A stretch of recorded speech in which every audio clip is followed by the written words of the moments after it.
Hello and welcome to EvilGinger Miniatures for the final little live stream in the scratch built ruins project. Well, we'll get to that at the end. As I mentioned in the previous one, I have done both the colours of static grass on this one. So you've got light green and dark green. I still haven't done the foliage, again because it can take a long time to dry and can even then take a couple of coats to get them properly hardened off. And they're pretty much all like that. And for scale, this probably isn't the ideal figure to go on it, but you have a 28mm figure. So they're not particularly high for 28mm. They would obviously be better for higher for 20 and 15. But the point is, with this sort of scenery, it's quite generic, and you can use it for several scales and lots of periods. That's the last bit again. Two colours of grass. These have been heavily tapped back into the containers, which are over here, and I've given them a go over with a brush, the softer version of that one, which needs softening, but this one is out to apply glue. This one, the one that I haven't put, it hasn't got crud in it. I might expose this brush to some brushing off of it. It's nylon, but basically this. What I'm going to do now is I'm going to put some tufts on it, because I had to think about the tufts. The original pieces that I did, which are smaller than this, and I've posted photographs of them, didn't have tufts on, but as I say, they were less area, so less visual interest potentially. And tufts are always good just to add a little bit to the whole thing. So, and I've used up my initial supply of bricks, though I'm fairly sure I have more of them somewhere else. Just going to be a question of finding them. And as usual, the thing's clogged.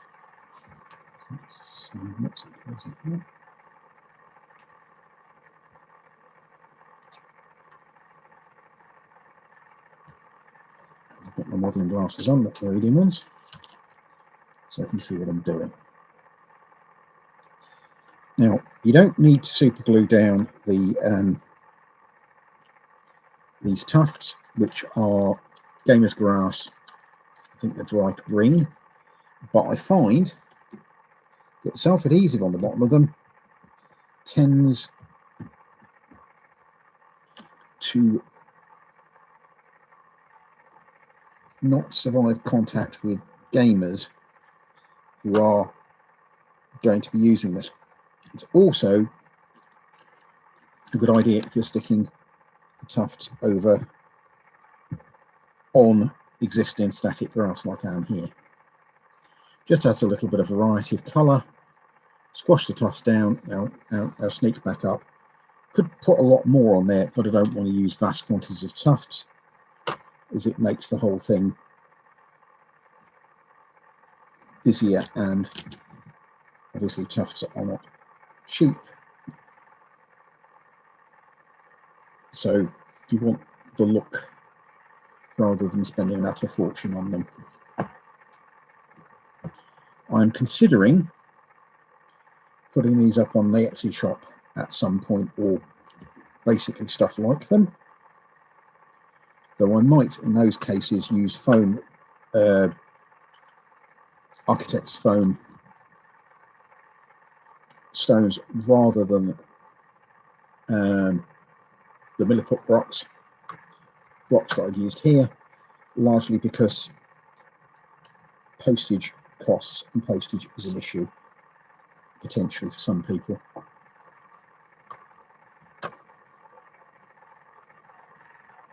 But obviously the milliput is pretty much indestructible, though please don't take that as a challenge. I know what gamers are like.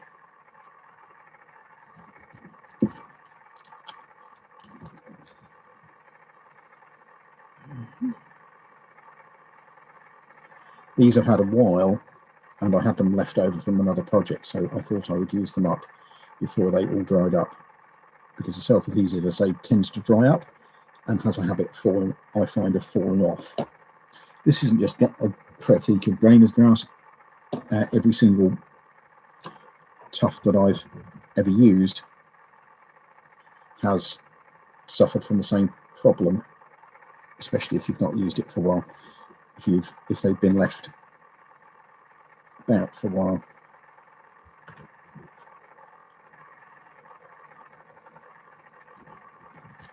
So the idea is to use up these last few bits and pieces of tufts. And these then harden off the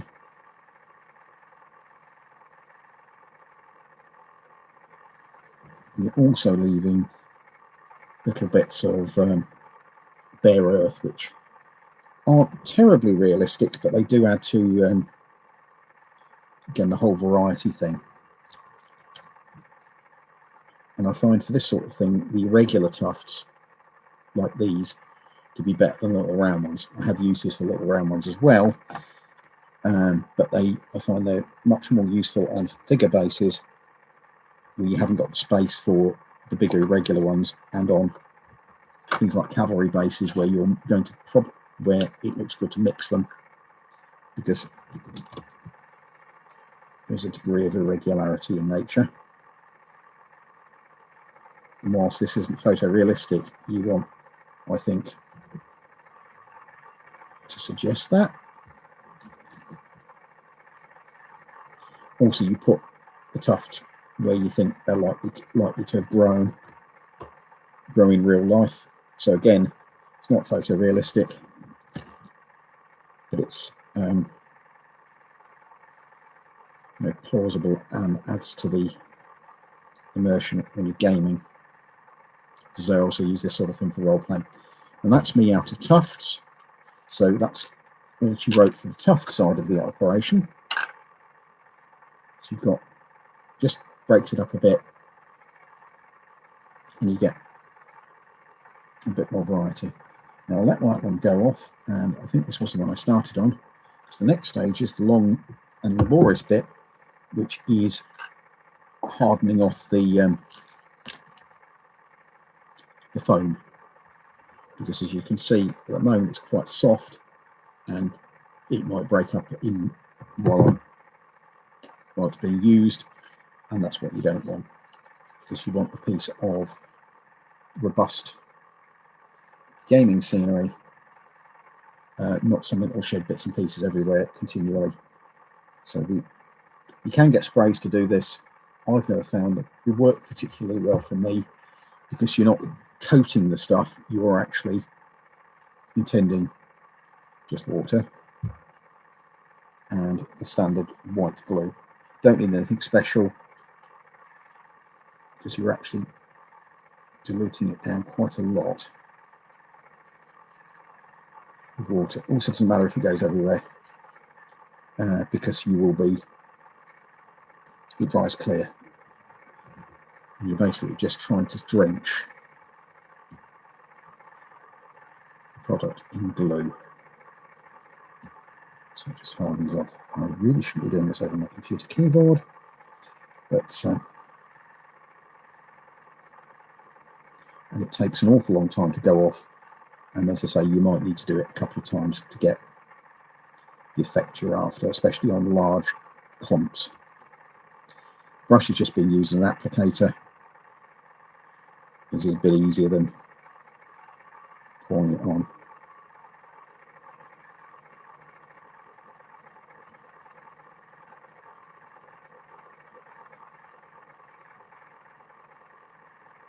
And you're just drenching it.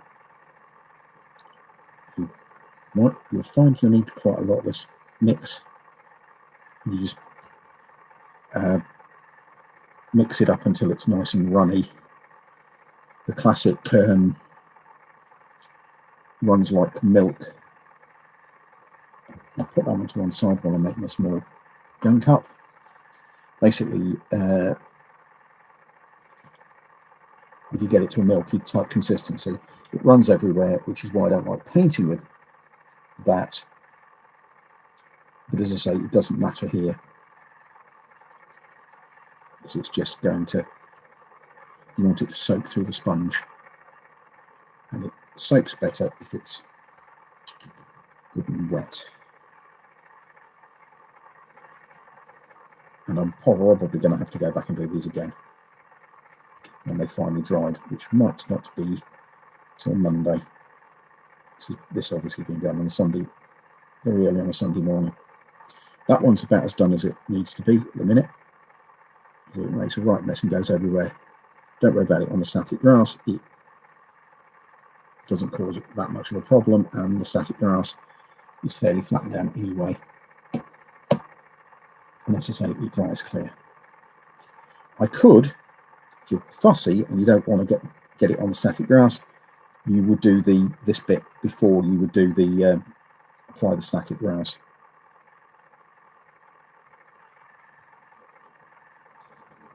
And the tuft, so you basically do it in a different way round than I did it.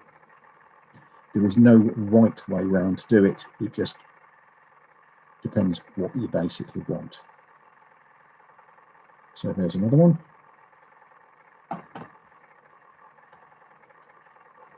Also, there was an element of this being impromptu rather than heavily planned, and like most impromptu things, it occurs to you that there's probably a better way to do it halfway through. And a bit of the very nasty cheap toilet roll for cleaning up the laptop, which I'm dribbling all over. Again, the moment I get a camera that I can not work all over in front of the keyboard, the better.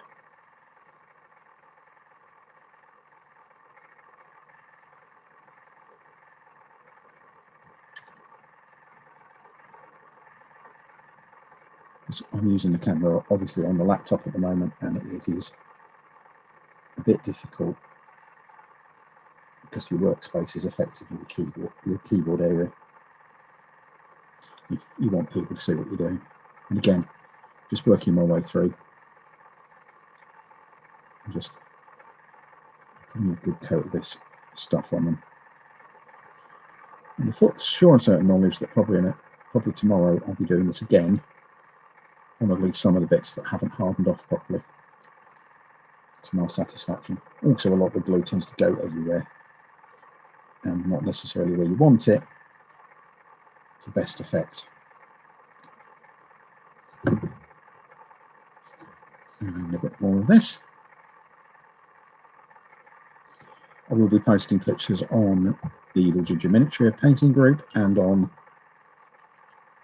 various social medias when this is done and completely finished.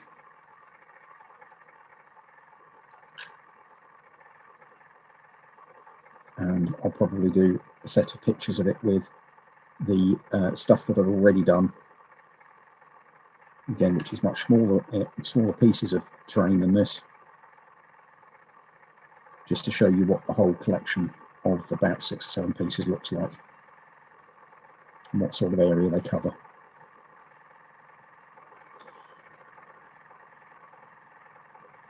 All right, that's the last one done, at least that far. So I'm going to let that soak in. And then I'm going to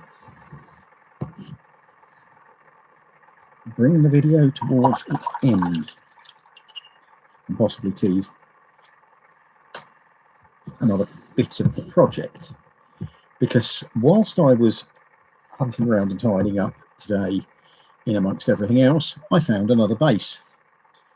Again, another war base is a terrain base.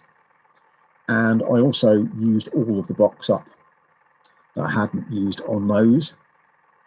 This one is quite a big piece,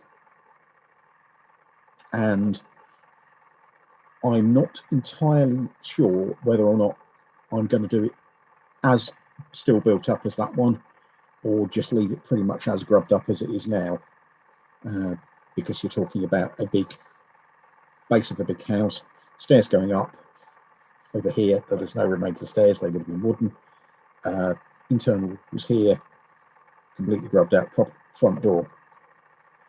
Depends on whether I find any more bricks, and I'm expecting at least one more base. I want a square one. And I've ordered some bases from where, but more bases, which is where I got this from, which should be arriving in the next couple of weeks. As you see, this has been on my workbench, used as a carrying device for a while, and the classic rules of bases are on it. But say that's probably the next project, but I don't expect developments on that for a bit, because I'm still planning and thinking. Anyway, that's about me for the now. Shawnee, right? Hello, and welcome to the show. You've just arrived, more or less, as we're going to finish it, because it is midnight, and unlike last night and the night before, where I was wide awake at this point in the evening, I'm thinking about going and actually sleeping at night, shockingly. So I'll see you about and speak to you later. Thank you very much for your time, and I'll keep on doing these midnight streams if people turn up to them. Thank you. Bye for now.